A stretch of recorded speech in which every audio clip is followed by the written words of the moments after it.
ശബരിമല സംഘടിത സ്വർണ്ണ കവർച്ചയിൽ ഉന്നതരും പ്രതികളായേക്കും. കവർച്ചയ്ക്ക് പിന്നിൽ വൻ ഗൂഢാലോചനയെന്ന പ്രത്യേക അന്വേഷണ സംഘത്തിന്റെ കണ്ടെത്തൽ.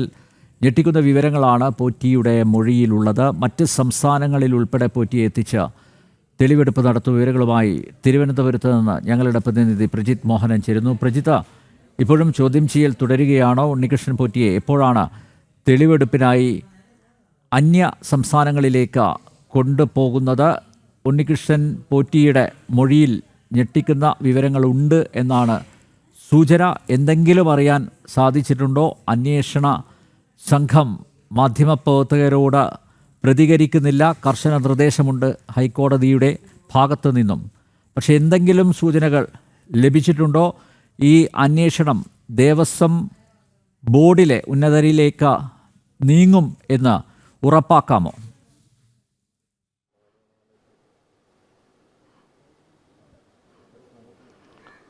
അനിൽ നമ്പ്യാർ, ഏതാണ്ട് ഒരു മണിക്കൂർ മുൻപാണ് പുറത്തുപോയ അന്വേഷണ സംഘത്തിലെ പ്രധാനപ്പെട്ട അംഗങ്ങൾ, അന്വേഷണ ഉദ്യോഗസ്ഥനായിട്ടുള്ള SP ശശിധരൻ അടക്കമുള്ളവർ ഇവിടേക്ക് തിരിച്ചെത്തുകയും വീണ്ടും ഉണ്ണികൃഷ്ണൻ പോറ്റിയെ അദ്ദേഹത്തെ താമസിച്ചിരുന്ന മുറിയിൽ നിന്നും ഉദ്യോഗസ്ഥർ ഇരിക്കുന്ന മുറിയിലേക്ക് മാറ്റി അവിടെ വീണ്ടും ചോദ്യം ചെയ്യൽ ആരംഭിച്ചത്. ഇപ്പോഴും ആ ചോദ്യം ചെയ്യലുകൾ തുടരുകയാണ്. ഇന്ന് ഉണ്ണികൃഷ്ണൻ പോറ്റിയുമായും ഇതര സംസ്ഥാനങ്ങളിലേക്ക് യാത്രയുണ്ടോ എന്നുള്ള കാര്യത്തിൽ നമുക്ക് ഈ മണിക്കൂറിലും വ്യക്തത ലഭിക്കുന്നില്ല. പക്ഷേ ഇന്നോ നാളെയായി കൊണ്ടുപോകും എന്നുള്ള കാര്യം ഏകദേശം ഉറപ്പാണ്. പക്ഷേ അതിനപ്പുറത്തേക്കുള്ള വിവരങ്ങൾ ഉദ്യോഗസ്ഥരിൽ നിന്ന് ഒരു തരത്തിലും അവർ പുറത്തേക്ക് വിടാൻ തയ്യാറാകാത്ത സാഹചര്യങ്ങളുണ്ട്. വളരെ കുറച്ച് വിവരങ്ങൾ മാത്രമാണ് ഈ അന്വേഷണത്തിൻ്റെ പുരോഗതിയുമായി ബന്ധപ്പെട്ട് വരുന്നത്.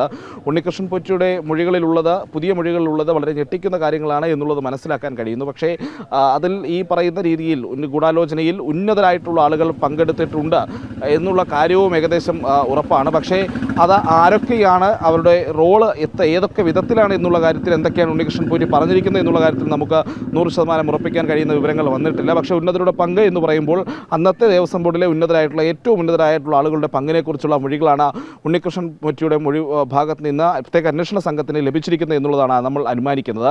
അതോടൊപ്പം അനിൽ ചോദിച്ച ചോദ്യത്തിനുള്ള, അതായത് ഈ ദേവസ്വം ബോർഡിലെ ഉന്നതരെ ചോദ്യം ചെയ്യുന്നതിലേക്കോ കസ്റ്റഡിയിലെടുക്കുന്നതായിട്ടുള്ള നടപടികളിലേക്കോ അന്വേഷണ സംഘം കടക്കണമെങ്കിൽ അത് അടുത്ത ഘട്ടമായി ഉണ്ടാകാനുള്ള സാധ്യതയാണ് ഈ ഘട്ടത്തിൽ കാണുന്നത്. പ്രത്യേകിച്ച് രണ്ടാമത്തെ FIR-മായി ബന്ധപ്പെട്ടിട്ടുള്ള ഉണ്ണികൃഷ്ണൻ പോറ്റിയെ അറസ്റ്റ് ചെയ്യുന്ന സാഹചര്യത്തിലായിരിക്കും.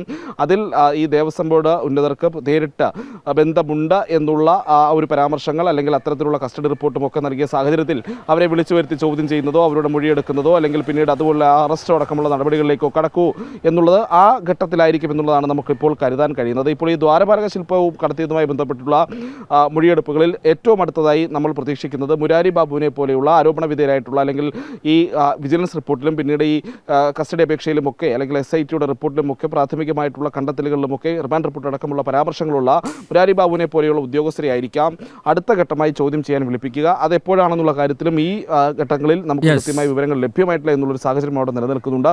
ഇപ്പോൾ ഉണ്ണികൃഷ്ണൻ പോറ്റിയെ പരമാവധി ചോദ്യം ചെയ്യുക എന്നുള്ളതിലെ നടപടികളുമായി അന്വേഷണ സംഘം മുന്നോട്ട് പോവുകയാണ്.